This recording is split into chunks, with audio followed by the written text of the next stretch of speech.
The impact of HIV in the early 2000s was just absolutely devastating. At that point in time, you had about 6,000 people dying every single day from HIV.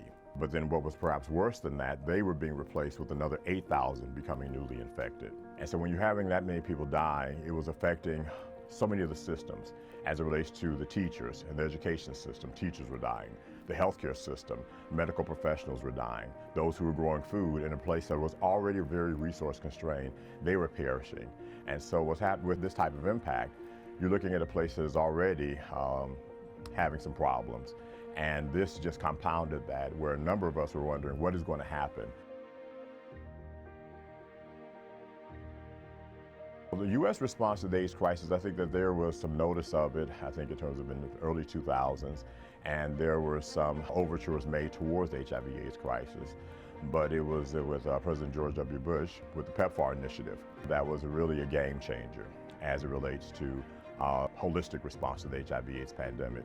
And in assistance with some of the support that was going with Global Fund and some others there, but the PEPFAR initiatives were profoundly impactful.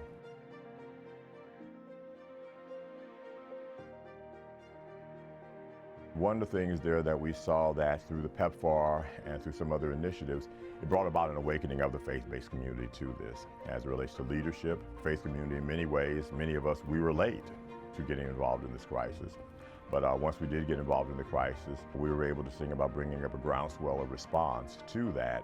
And as opposed to where some people saw that the faith community was not constructive in dealing with the HIV/AIDS crisis as it relates to the involvement. Right now, over these years that we've been in Zambia and we've been looking at this, I think many people are recognizing almost universally that the faith-based community is an indispensable partner as it relates to impacting the HIV/AIDS crisis.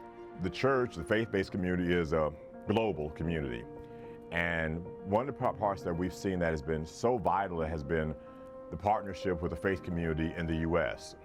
Coming over, bringing volunteerism, bringing their professional expertise, adopting communities, and partnering with Expanded Church Response and other organizations to be able to make a difference on the ground.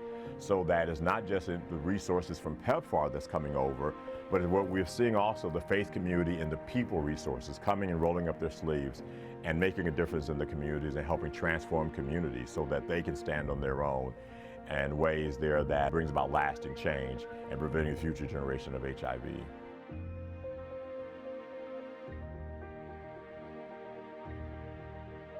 PEPFAR has brought hope. You have so many people that have a desire to do something, but what do?